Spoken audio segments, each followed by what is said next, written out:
ஐந்து கரத்தினை ஆணை முகத்தனை இந்தின் இளம்பிறை போலும் ஏற்றனை நந்தி மகந்தனை ஞான கொழுந்தினை புந்தியில் வைத்தடி போற்றுகின்றேனே. முதல் கடவுளான விநாயகப் பெருமானை வணங்கி அம்மன் அருள் டிவி நேயர்களுக்கு அன்பான வணக்கங்கள்.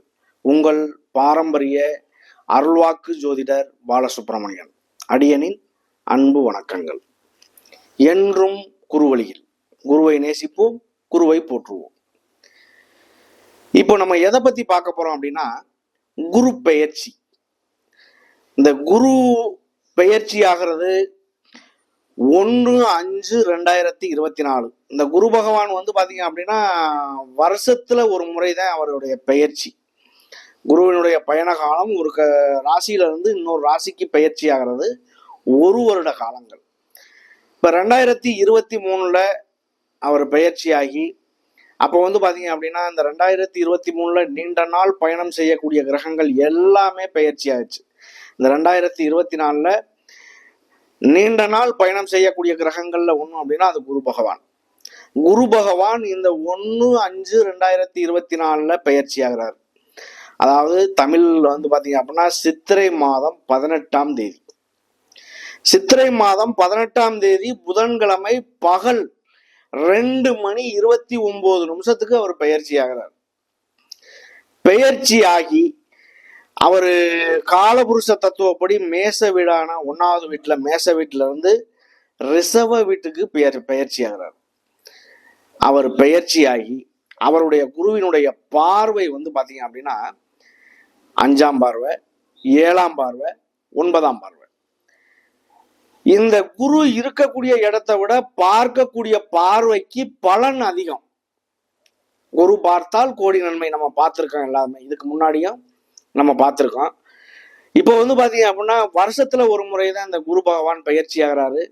இந்த பயிற்சி ஆகையில பாத்தீங்க அப்படின்னா இந்த 2:29 அவர் பயிற்சி ஆகும்போது அதனுடைய லக்கணம் பாத்தீங்க அப்படின்னா சிம்ம லக்கணம் விழுகுது.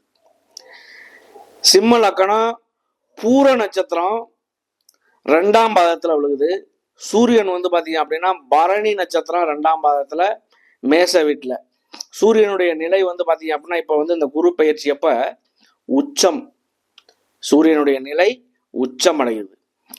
சந்திரன் திருவோண நட்சத்திரம் 2ஆம் பாதம் மகர ராசியில இருக்காரு. செவ்வாய் உத்திரட்டாதி நட்சத்திரம் மீன ராசியில 1ஆம் பாதத்துல இருக்காரு.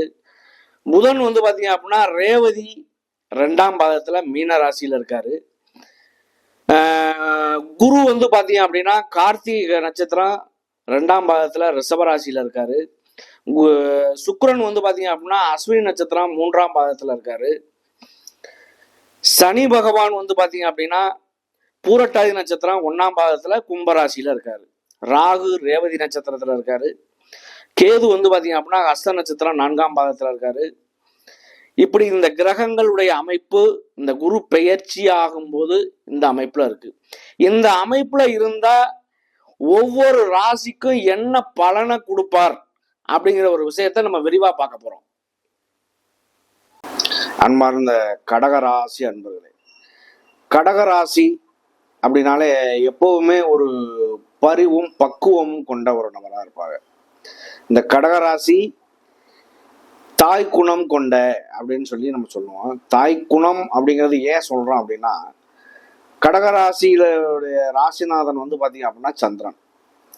சந்திரன் பாத்தீங்க அப்படின்னா தாய். சூரியன் அப்பா காரகம் சொல்றான். சந்திரன் பாத்தீங்க அப்படின்னா அம்மா காரகத்துக்கு வரும். இந்த கடகராசிக்கு பாத்தீங்க அப்படின்னா இந்த குரு பெயர்ச்சியானது எப்படி இருக்கு அப்படிங்கிற ஒரு விஷயத்த நம்ம விரிவா பார்க்க போறோம். இதுக்கு முன்னாடி பாத்தீங்க அப்படின்னா நம்ம தொடர்ச்சியா ஒவ்வொரு வீடியோவும் நம்ம அப்ளை பண்ணிக்கிட்டே வந்துட்டு இருக்கோம். இதுல நமக்கு குறைஞ்ச நாளையிலேயே நமக்கு ஒரு நல்ல சப்ஸ்கிரைபர் கொடுத்துருக்கீங்க, நிறைய லைக் பண்ணிருக்கீங்க, ஷேர் பண்ணிருக்கீங்க, கமெண்ட் பண்ணிருக்கீங்க. நிறைய கமெண்ட் பண்ணுங்க. அதாவது தவறுகள் இதுல இருந்துச்சு அப்படின்னா சுட்டி காட்டுங்க. அதை நம்ம திருத்திக்கிறதுக்கான ஒரு வாய்ப்புகள் இருக்கு. அது இல்லாம பாத்தீங்க அப்படின்னா நிறைய ஜாதகம் நமக்கு கொடுத்துருக்கீங்க. இந்த ஜாதகம் நமக்கு கொடுத்தது வந்து பாத்தீங்க அப்படின்னா இந்த 12 ராசிகள்லயுமே உள்ள நபர்கள்லயும் இந்த கடகராசி அன்பர்கள் வந்து பாத்தீங்க அப்படின்னா அதிகப்படியான ஜாதகம். ஏன்னா இன்னைக்கு வந்து உங்களுக்கு அஷ்டம சனி ஓடிக்கிட்டு, இந்த அஷ்டம சனி காலங்கள்ல வந்து பாத்தீங்க அப்படின்னா ஒரு சில தடை தாமதங்கள் ஏற்படத்தான் செய்யும். ஏன்னா சனியினுடைய தாக்கம் என்பதே வந்து பாத்தீங்க அப்படின்னா ஒரு சில பாதிப்புகள் உண்டாகித்தான் தீரும். இது எந்த நிலையில இருந்தாலும். காலபுருஷ தத்துவப்படி இது வந்து பாத்தீங்க அப்படின்னா 4வது ராசி. இந்த 4வது ராசிக்கு குரு பகவான் வந்து பாத்தீங்க அப்படின்னா 10ஆம் இடமான தொழில் ஸ்தானத்துல இருந்து 11ஆம் இடமான லாபஸ்தானத்துக்கு வர்றாரு. அப்ப அவர் 11ஆம் இடம் அப்படிங்கிறதே வந்து பாத்தீங்க அப்படின்னா அருமையான ஒரு வாய்ப்பு. அதுலயும் 11ஆம் இடத்துல சுபக்கிரகம் இருக்கிறது அப்படிங்கிறது வந்து பாத்தீங்க அப்படின்னா ரொம்ப ரொம்ப சூப்பர். அப்ப இந்த அஷ்டம சனியே உங்களுக்கு நடந்துகிட்டு இருந்தாலும் 11ஆம் இடமான லாபஸ்தானத்துக்கு குரு பகவான் வரும்போது ஓரளவுக்கு நல்ல மாற்றங்கள் ஏற்படும். ஒரு வேலையை இழந்துட்டேன், வேலை இல்லை, வேலையில ப்ரமோஷன் இல்லை, சம்பள உயர்வு இல்லை, இப்படியெல்லாம் சொல்லக்கூடிய ஒரு நபர்களுக்கு இது ஒரு பொன்னான காலமா அமையும். அடுத்து வந்து பாத்தீங்க அப்படின்னா உங்களுடைய 11ஆம் இடத்துக்கு குரு பெயர்ச்சியாகி உங்களுடைய சகோதர ஸ்தானமான 3ஆம் இடத்தை பார்க்கிறாரு, முயற்சி ஸ்தானத்தை பார்க்கிறாரு. 3ஆம் இடத்தை பார்க்கும் பொழுது உங்களுடைய விடாமுயற்சிகள் கைகூடும். எந்த ஒரு விஷயமுமே கைகூடாம இருக்கு, நிறைய விஷயங்கள் தட்டிக்கிட்டு போகுது, இது நல்லா இருக்குமா சரியா வருமா அப்படின்னு நினைக்கக்கூடியது. அது இல்லாம சகோதர உறவுகள்ல வந்து பாத்தீங்க அப்படின்னா அண்ணன் தம்பி தங்கச்சி அக்கால் உறவுகள் இதெல்லாம் வந்து பாத்தீங்க அப்படின்னா விரிசல்கள்ல இருக்கு. இதெல்லாமே வந்து பாத்தீங்க அப்படின்னா ஒண்ணு சேரணும் அப்படிங்கிறதுக்கான ஒரு வாய்ப்புகள் உண்டாகும். ஏன்னா குரு அப்படிங்கிறது ஒரு கிரகம் வந்து பாத்தீங்க அப்படின்னா ரொம்ப சூப்பரான நல்ல ஒரு கிரகம். அப்ப அவர் வந்து எதையும் பகைச்சுக்கணும், பகைத்தன்மையில இருக்கணும், வெறுத்து ஒதுக்கணும் அப்படிங்கிற ஒரு எண்ணங்கள் இருக்காது. எல்லாம் ஒண்ணு கூடணும், சந்தோஷமா இருக்கணும், காசு பணம் இது எல்லாமே நல்லபடியா இருக்கணும் அப்படிங்கிற ஒரு எண்ணங்கள் உருவாகும். அப்ப இந்த கடகராசியை பொறுத்தளவுக்கு 3ஆம் இடத்தை பாக்குறதுனால அந்த மாதிரி இது இருக்கும். அடுத்து வந்து பாத்தீங்க அப்படின்னா 5ஆம் இடத்தை வந்து பாத்தீங்க அப்படின்னா அவர் 7ஆம் பார்வையா பாக்குறாரு. 5 அப்படிங்கிறது பூர்வ புண்ணிய ஸ்தானம். உங்களுக்கு அந்த 5ஆம் இடத்தை 7ஆம் பார்வையா பாக்குறது அப்படிங்கிறது, 5ஆம் பார்வை அப்படிங்கிறது வந்து பாத்தீங்க அப்படின்னா 5ஆம் இடம் அப்படிங்கிறது வந்து பாத்தீங்க அப்படின்னா உங்களுக்கு குலதெய்வ ஸ்தானம், பூர்வ புண்ணிய ஸ்தானம், குழந்தை ஸ்தானம். அதாவது நம்ம சொல்லக்கூடிய ஒரு இது வந்து பாத்தீங்க அப்படின்னா சின்ன லெவல்ல உள்ளவங்களா, அதாவது சின்ன பிள்ளைங்களா இருந்தாலும் சரி, பெரிய ஆளுகளா இருந்தாலும் சரி, ஆணா இருந்தாலும் பெண்ணா இருந்தாலும் எல்லாத்துக்கும் ஒரு பொதுப்படையான ஒரு விஷயத்த நம்ம சொல்றோம்.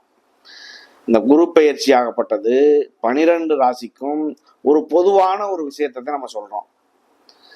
அப்ப இந்த பொதுவான விஷயங்கள் வந்து உங்களுக்கு ஒரு 70% பக்கம் பொருந்தும். அந்த பொருந்தினாலும் அவரவருடைய விதி பலன், மெயின் ஜனன ஜாதகம், உங்களுடைய ஜனன ஜாதகத்தை வச்சுதான் ஒரு முடிவு எடுக்க முடியும்.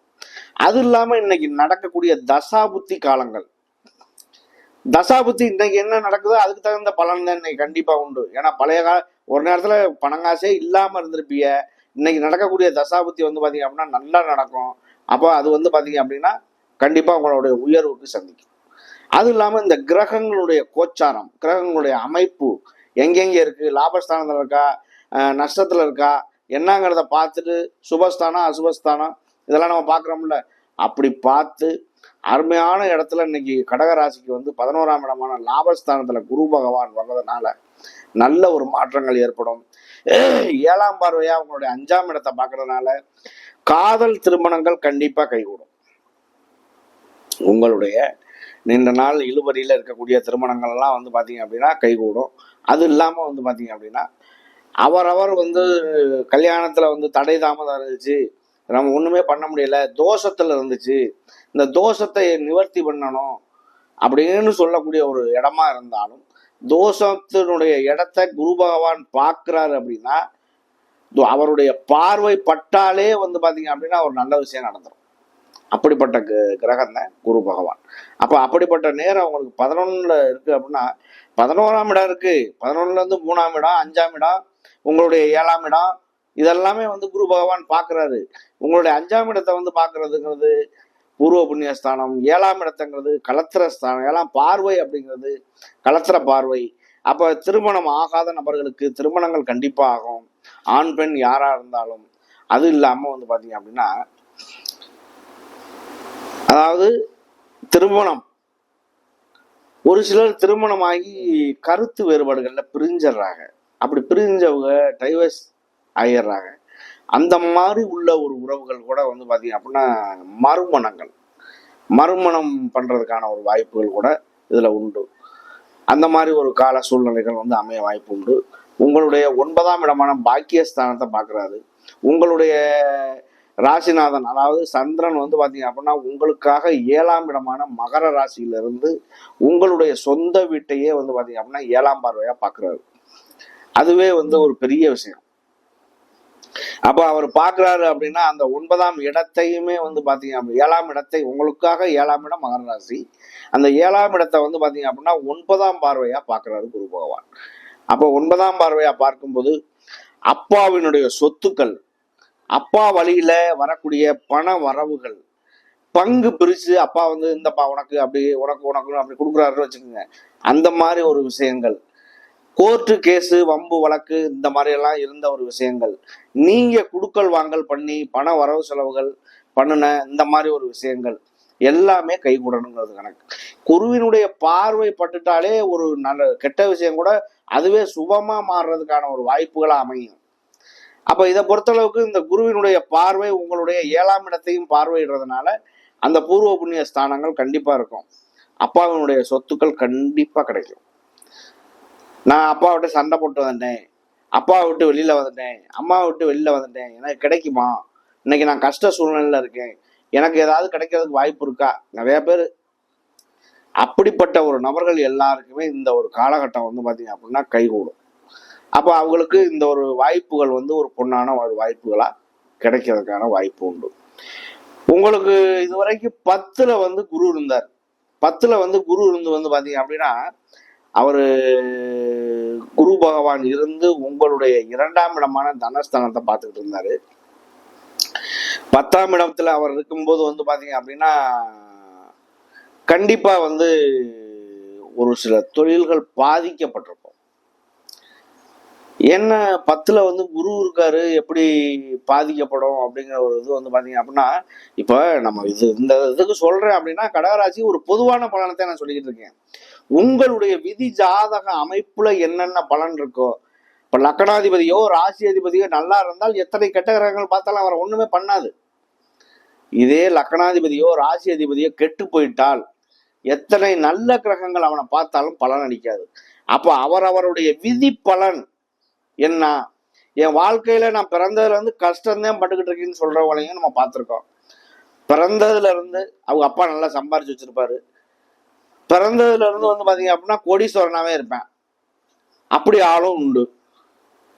அப்ப அவருடைய விதி பலன் கர்ம வினை, முன் ஜென்மத்துல என்ன கர்மத்துல என்ன பிறவில என்ன பலன் நம்ம செய்யறோமோ பின்னாடி அதுதான் நமக்கு வந்து பலன் அளிக்கும்.